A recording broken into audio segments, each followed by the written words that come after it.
You'll walk into a museum and see a display about the American Civil War. There are pictures of soldiers, cannons, and old flags. Someone next to you says, "This war was about slavery." Someone else says, "No, it was about states' rights." And you're standing there thinking, wait, what was this war actually about? Today, I'll explain the American Civil War to you like you're 5 years old. And by the end, you'll understand why this war happened, why people still argue about it, and what it really means for America today. Picture America in the 1800s like a big house with two very different families living in it. In the northern part of the house, one family loved machines and factories. They built things in big buildings and sold them to people far away. In the southern part of the house, the other family had huge farms called plantations where they grew cotton, tobacco, and other crops. But here's the really important part. The southern family was doing something terrible. They were forcing other people, called enslaved people, to work on their farms for no money at all. Now, these enslaved people couldn't leave, couldn't choose their jobs, and were treated like property instead of human beings. The northern family thought that this was wrong. I mean, really, really wrong. They said people shouldn't own other people. Everyone should be free. But the southern family said, "This is how we've always done things. Our whole way of life depends on this. You can't tell us what to do in our part of the house." The southern states believed something called states' rights. This means they thought each state should get to make their own rules, like each room in a house having its own rules. They said, the big government in Washington can't tell us what to do. We should decide for ourselves. But here's the tricky part.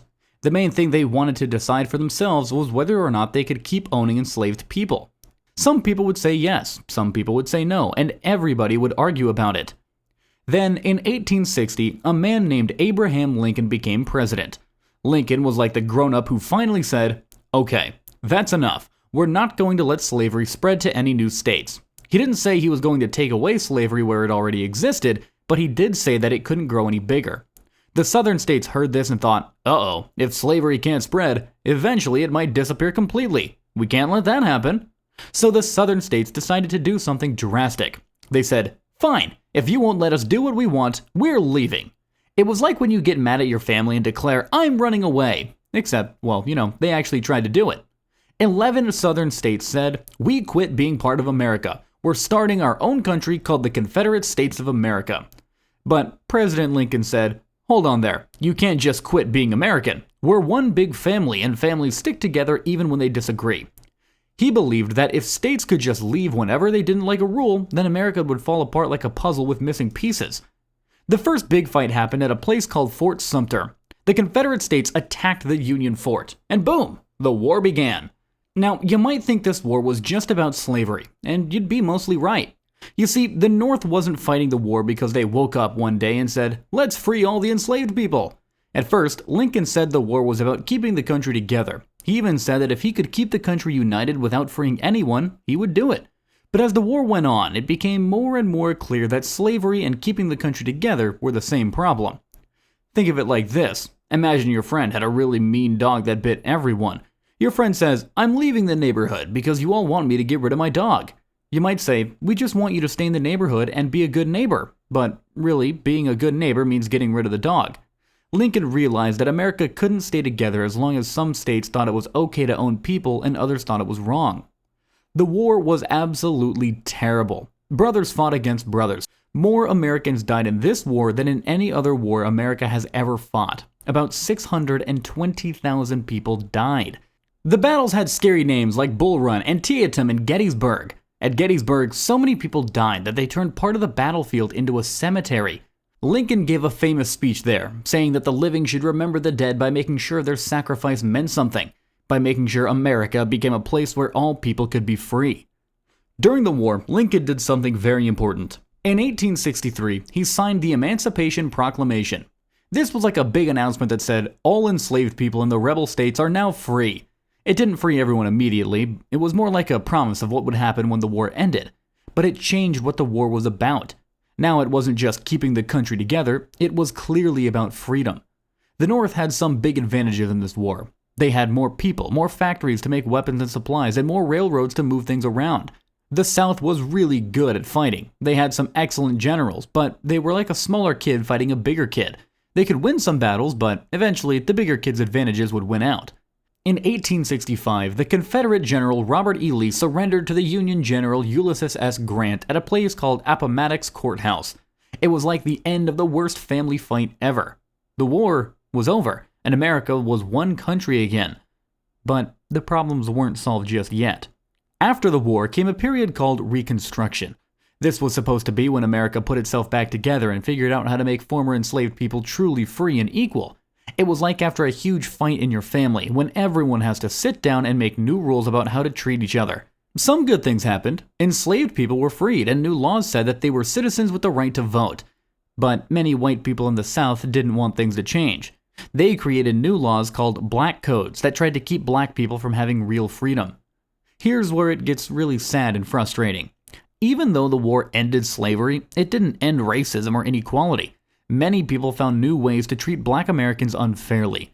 They created laws that separated black and white people and made it hard for black people to vote, get good jobs, or go to good schools. So why do people still argue about what caused the Civil War? Well, some people don't like to admit that their ancestors fought to keep slavery. I mean, it's embarrassing to think that the people you're related to did something so wrong. So instead, they focus on the states' right argument.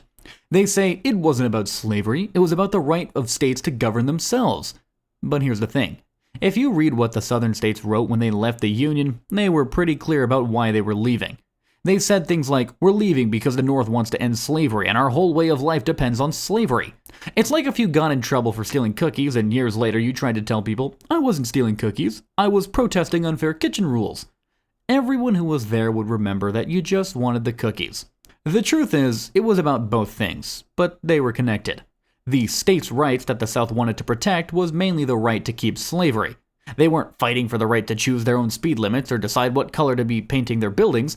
They were fighting for the right to own other human beings. Today, we can still see the effects of the Civil War and the period after it. The inequality and racism that continued after the war led to many problems that America is still working to solve.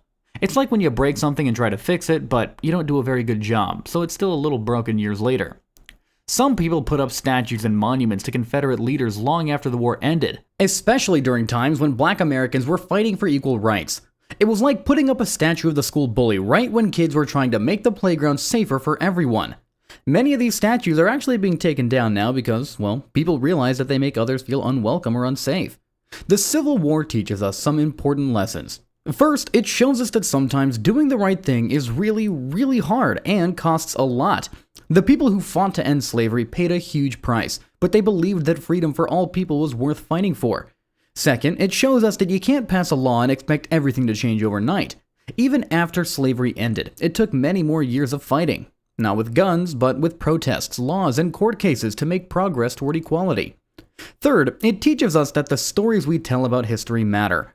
If we pretend that the Civil War was just about states' rights and not about slavery, we miss the most important lesson, that America had to fight a war to decide whether all people deserved to be free.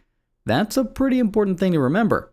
The Civil War also showed that America could survive even its worst crisis. Like a family that has a terrible fight but then works hard to heal and become stronger, America came through its darkest period and kept on going. It wasn't easy, and the healing took a long time, and is still happening, but the country held together. When people today talk about the Civil War, they're often really talking about what kind of country America should be.